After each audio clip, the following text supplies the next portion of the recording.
So the first question for Dr. Yasir. Why did Islam not completely prohibit slavery? There were incentives for the Muslims to free slaves, but is it surprising that Islam did not completely prohibit it but still allowed it? Bismillah, alhamdulillah, wa salatu wa salamu ala rasulillah. So this is a question that a lot of times Muslims get asked by non-Muslims. Why is it that your religion hasn't come and prohibited slavery? You guys talk about the emancipation of women, you guys talk about human rights and values, and Islam did this and that. Why didn't it come and stop slavery and just abolish it? I think the response is quite simple. We tend to overcomplicate that which is simple. The response is that Islam provided the mechanisms and allowed for the complete abolishment of slavery, but Islam came down at a time and place where slavery was all over the world, and it could not revolutionize this particular issue. Every society on the face of the earth at that time had slaves. When Islam came, it came and it regulated slavery. And the first thing that it prohibited the capture of an innocent person and making him a slave. The second thing it did, it gave a number of incentives to free slaves. One of the greatest acts of worship is to free a slave. The third thing that it did is that it provided a number of expiations. If you've done a penalty, if you've promised God you're going to do something, then you didn't do it, then one of the ways that you get rid of that, one of your ways to absolve yourself of the sin is to free a slave. So it restricted how slaves can, and of course the fourth one I forgot, it basically humanized the treatment of slaves. There's only one way to get slaves in classical Islamic fiqh, that is prisoners of war who cannot be freed or ransomed. Instead of executing them, instead of doing anything harmful to them, the only option that was humane at the time was to incorporate them into society and allow them to be slaves, and then give them 1,000,001 incentives to free those slaves. The main point here is quite simple. Islam did not come making slavery an integral part of the religion. We can be perfectly good Muslims without having any slaves. You can have an ideal, utopic Islamic state and not have slaves. So the Islamic Sharia provides the mechanisms, it allows for the means for the abolishment of slavery, and we don't for example, I've been asked this question, if you had an ideal Islamic state, what would you do with slavery? I'd say nothing, we leave status quo. There's no need to bring this issue back.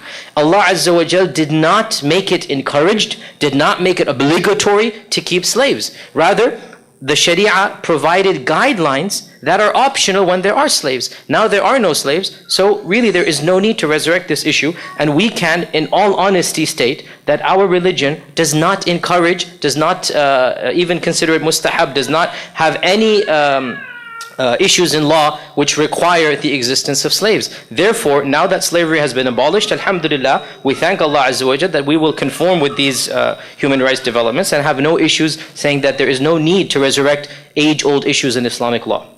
Can I add something? Given my doctoral dissertation was on slavery, so I've thought about this an awful lot. There's a few points here that are important. First of all, Muslims were part of the emancipation movement in the 19th century. This isn't something that was introduced only by Western human rights people, and Muslims grudgingly accepted it. There were Muslims who were very actively involved in bringing about a worldwide abolishment of slavery. There were reactionaries, and as there always are to positive developments, when some people want to take the values that the Quran and the Sunnah embody and bring them to a further perfection in society, there were Muslims who were reactionary and said, oh no, slavery's always been part of Muslim society and it should remain that way. We have to understand our own history. So there were some reactionary people, but there were also Muslims who were involved and said, no, this is perfectly in keeping with the spirit and the momentum of the Quran and the Sunnah. And what's important to understand, I think sometimes we as Muslims speak about Islam in a way that leads to this kind of unfortunate questioning. We know that the Quranic message is perfect, but in the short period of 23 years, the time that the Prophet Muhammad sallallahu alaihi wasallam was with the community, he was not able, and even with great helpers, to perfect society. The society, Medinan society at the time of the Prophet Muhammad ﷺ was not perfect. There were many problems in that society. The Quran itself attests to problems within the community of believers. But the values were there, the principles were there, the guidance was there.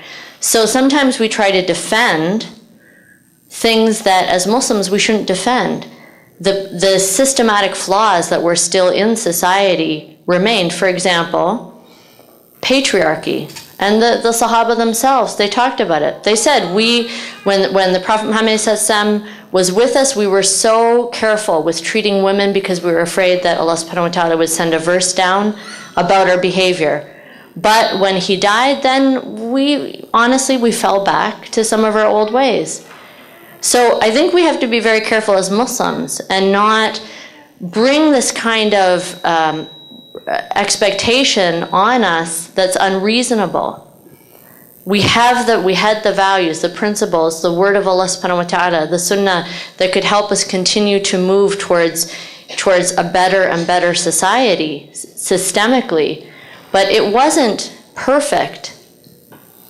I hope that's the distinction is clear. And then we won't feel that we have to defend a slave society, for example. Let me just Bismillah ar-Rahman ar-Rahim.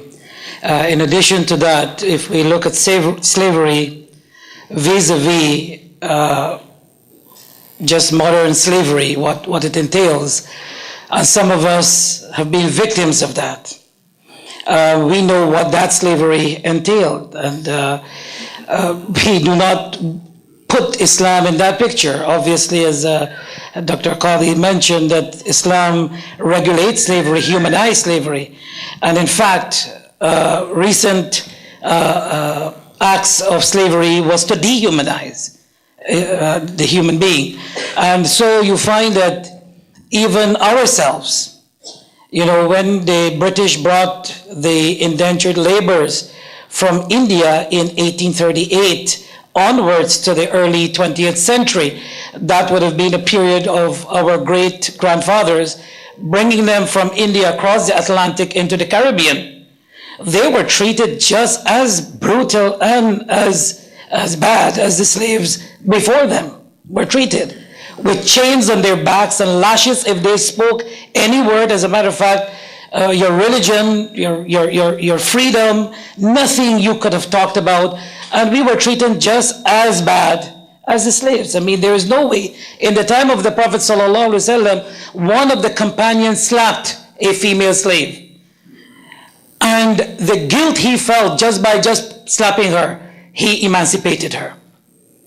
Let alone when we talk about chains on our backs and our great-grandfathers, how badly they were treated under this modern slavery. So I just wanted to bring that aspect of that kind of slavery as opposed to what Islam talks about slavery. Thank you.